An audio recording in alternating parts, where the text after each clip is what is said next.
Muy buenas tardes, cuando son ahora mismo las 2 y 11 minutos del mediodía o de la tarde, según se mire, damos la bienvenida a nuestro compañero Juan León del Espacio Un poco de Leche Marín y Mateo Abogados. Muy buenas tardes, ¿cómo estás? Hola, buenas tardes, José. Pues encantado de estar aquí, como siempre, y preparado y ansioso de contar el tema que vamos a explicar hoy. Estupendo porque el tema es contrato privado de compraventa.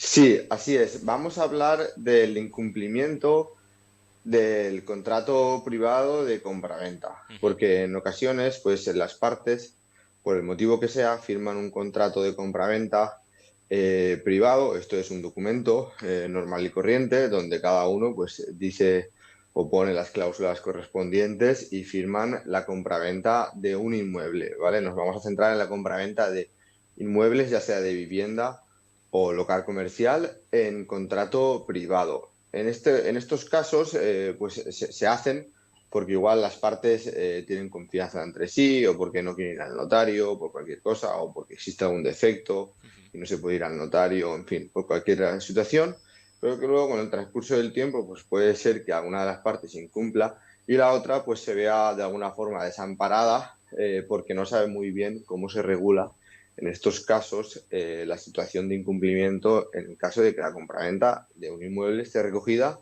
en documento privado, como decíamos.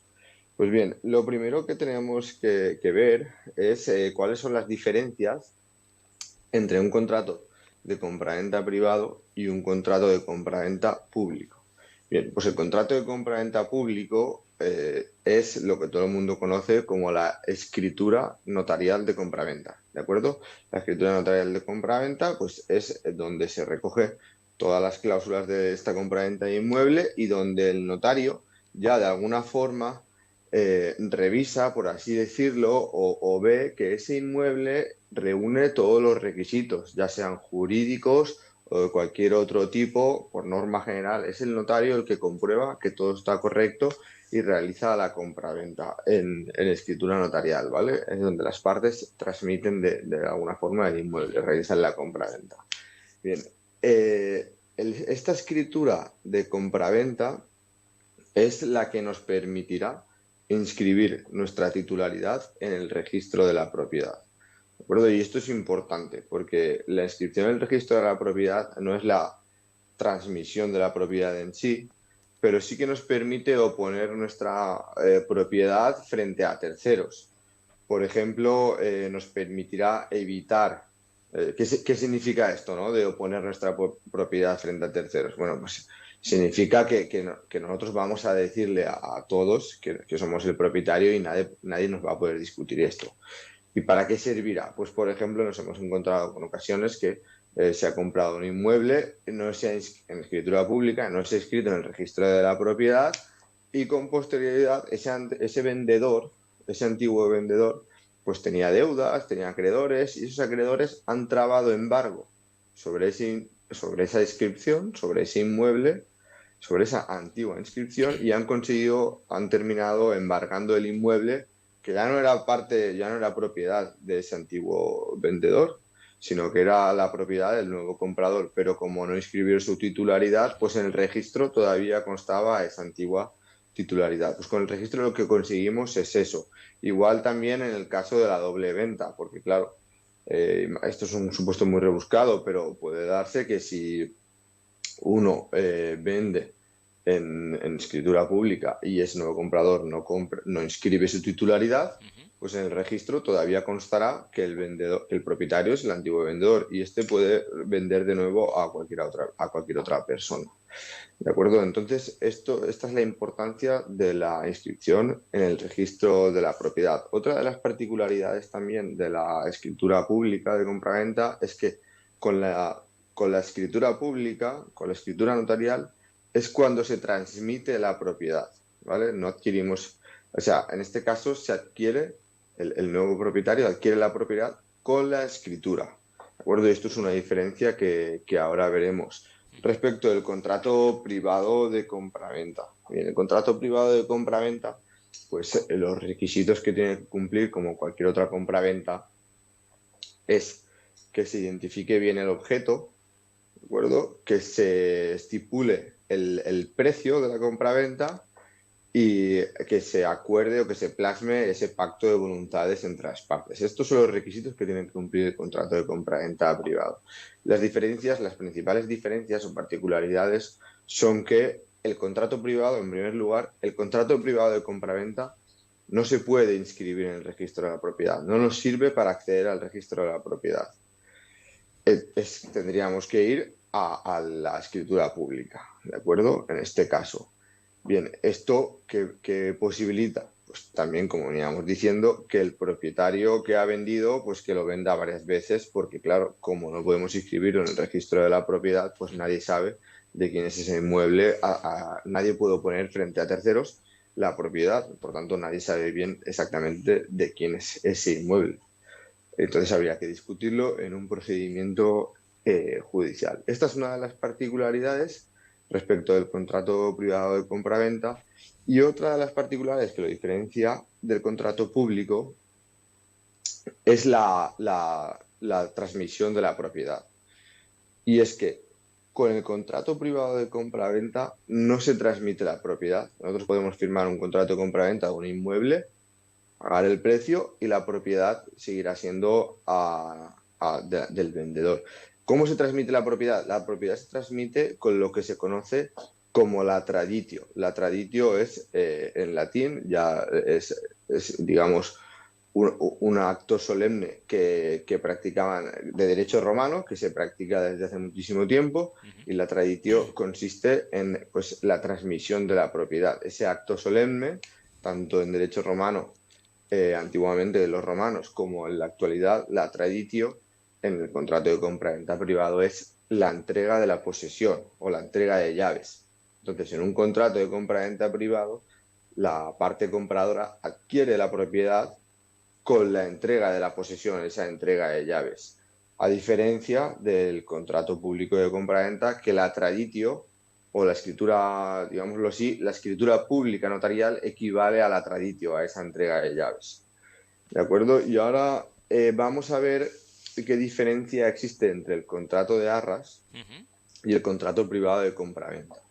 Bien, básicamente esto es muy parecido porque al final el contrato de arras es un contrato de compraventa, de alguna forma es un contrato de compraventa porque se establece el precio y además se identifica el objeto y se plasma el acuerdo de voluntades.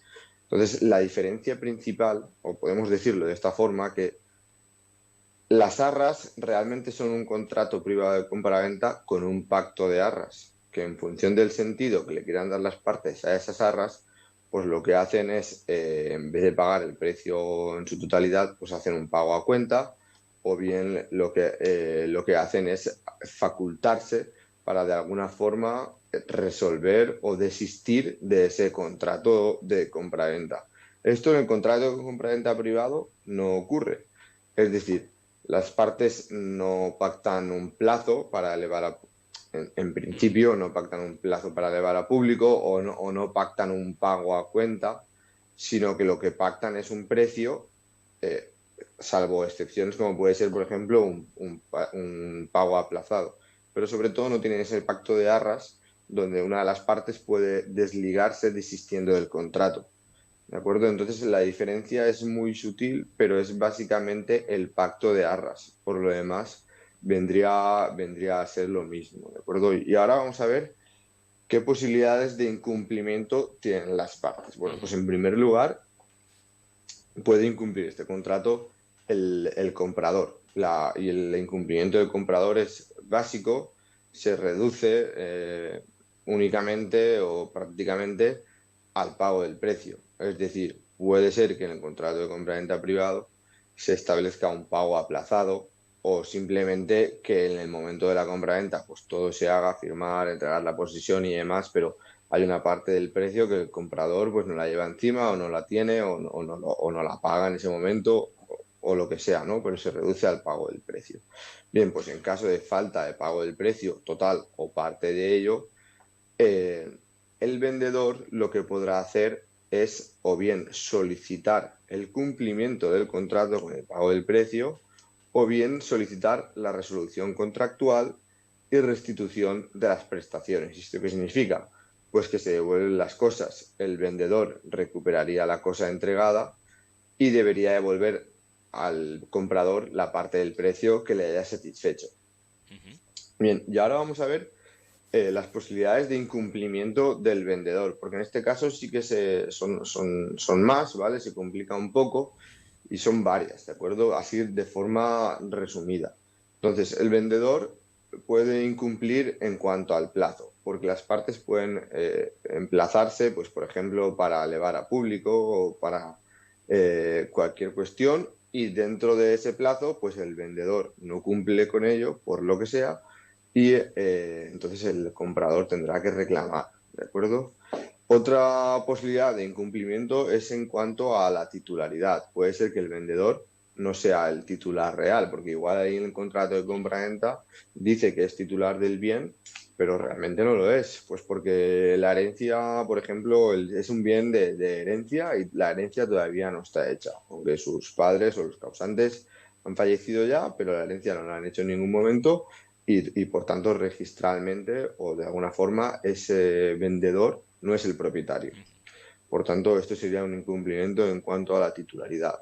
Otro incumplimiento lo encontramos en cuanto al objeto del contrato, es decir, en caso de que la vivienda o el local comercial, el inmueble de que se trate, pues tenga, pues, por ejemplo, vicios ocultos o filtraciones pluviales, pues esto se consideraría un incumplimiento en cuanto al objeto y el comprador podría reclamar por ello.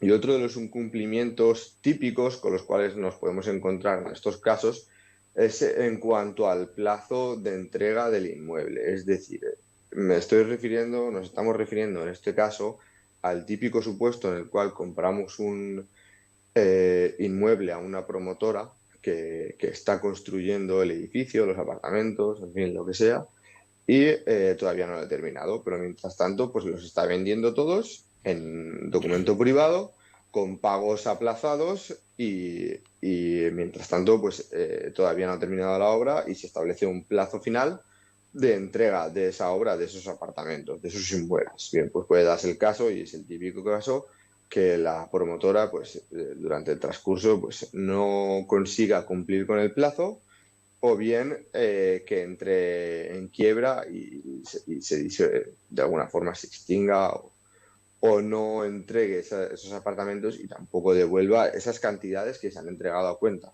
Este es el típico caso que ocurría sobre todo durante la burbuja inmobiliaria o al finalizar la burbuja inmobiliaria. Pues bueno, ¿qué ocurre en este caso? Actualmente, si se vende un apartamento o un inmueble de este tipo a una promotora, si lo compramos a una promotora que está construyendo y vamos entregando cantidades, prácticamente es imposible que esas cantidades no estén garantizadas con un aval o un seguro, ¿de acuerdo? Que devuelva esas cantidades en caso de quiebra de la promotora. Pero antiguamente no ocurría lo mismo. Durante la burbuja inmobiliaria, pues todos sabemos que hubieron muchas promotoras que quebraron Sí. y esas cantidades no se devolvieron o costó bastante trabajo y esfuerzo en procedimientos judiciales que sean devueltas. Bien, ¿qué ocurría en este caso? Pues que en muchas ocasiones estas promotoras no garantizaban mediante aval, a pesar de que estaban obligadas, no garantizaban mediante aval o un seguro la devolución de esas cantidades entregadas a cuenta. Y luego nos encontrábamos con que estas promotoras quebraban, no tenían patrimonio y por tanto los compradores no podían recuperar esas cantidades. Pero en estos casos es responsable la entidad financiera que ha financiado esa promoción, ¿vale? Porque la promotora ha solicitado préstamos, créditos para construir esa promoción y por tanto la entidad financiera está obligada a comprobar y a asegurar que esas cantidades entregadas a cuenta del precio están garantizadas con un seguro, o sea, su devolución, con un seguro o con un aval bancario. ¿De acuerdo? Entonces, en estos casos, pues al final responde la entidad financiera del pago de esas cantidades. Bien, y ahora vamos a ver el procedimiento judicial que tenemos que iniciar o qué hacer en caso de este incumplimiento, ¿no? Muy básicamente, Pues en general nosotros digamos, lo que asesoramos a nuestros clientes o aconsejamos es Ujú. que se intente resolver de forma amistosa, ¿vale? Mediante un acuerdo entre vendedor y comprador, o bien mediante un requerimiento exigiendo el cumplimiento de lo que sea y llegando pues, a negociar y a plasmar ese acuerdo y a solucionar la cosa de forma amistosa o extrajudicial. Ujú. Pero en muchas ocasiones se nos da que eso es imposible, que al final no existe acuerdo posible y por tanto debemos acudir a un procedimiento judicial. Pues interpondremos una demanda. Y en esta demanda, ¿qué es lo que se puede decir? Pues bueno, ya lo veníamos comentando más o menos. Y se trata de que existen dos posibilidades. Una posibilidad es exigir el cumplimiento de ese contrato de compraventa, ¿de acuerdo? ¿Y qué ocurre si no se puede exigir, si no se puede dar, por lo que comentábamos, porque no Ujú. es titular o por el objeto, si no se puede dar el cumplimiento, pues entonces solicitaremos una indemnización. Esta es una de las posibilidades.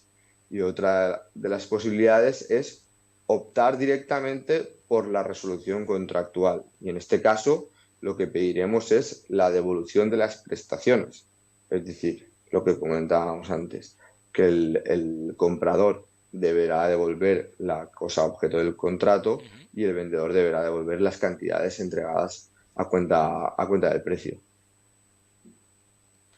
Pero bueno, aunque ha quedado todo muy claro y nos has hecho una explicación muy concisa, hay un par de dudas que me gustaría aclarar para que nuestros clientes lo tengan todo claro. ¿La devolución de las cosas se puede pedir en todos los casos? No exactamente.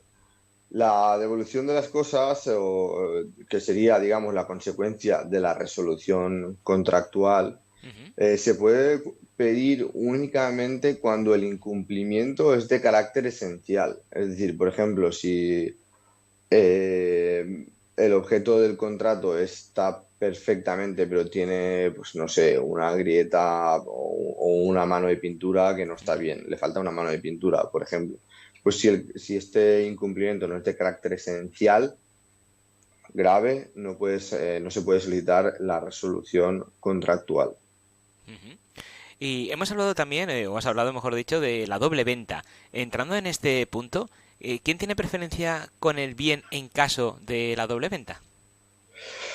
Claro, pues es un supuesto complicado, ¿de acuerdo? Y es incluso un delito, Ujú. porque al final, no sé, el vendedor es completamente consciente de que está vendiendo algo que no es de su titularidad. Pero sí que es cierto que pues nos podemos encontrar con que los compradores pues se encuentren en una situación en la cual digan, bueno, vamos a ver de quién es el bien, porque aquí hay dos compradores de buena fe. Bien, pues la regla para resolver esto es que el primer comprador que acceda al registro de la propiedad y sea además de buena fe, es decir, que no conozca que ha habido otra doble venta previa, Ujú. o que no conozca, mejor dicho, que no conozca de la venta previa, pues tendrá preferencia. Ahora bien, si este comprador accede al registro, pero se demuestra que no es de buena fe, es decir, que tenía conocimiento de que ese inmueble ya se había vendido con carácter previo a otra persona y que el vendedor no era realmente el propietario, pues entonces no tendrá preferencia frente a ese otro comprador. Ujú. Perfecto. Por si acaso se hubiera quedado alguna duda, porque como bien nos explicáis en cada programa, cada detalle es particular y hay que analizarlo de manera individual y en concreto, si alguno de esos clientes tuviera alguna duda que quisiera consultaros, ¿cómo puede contactar con vosotros para que le ayudéis?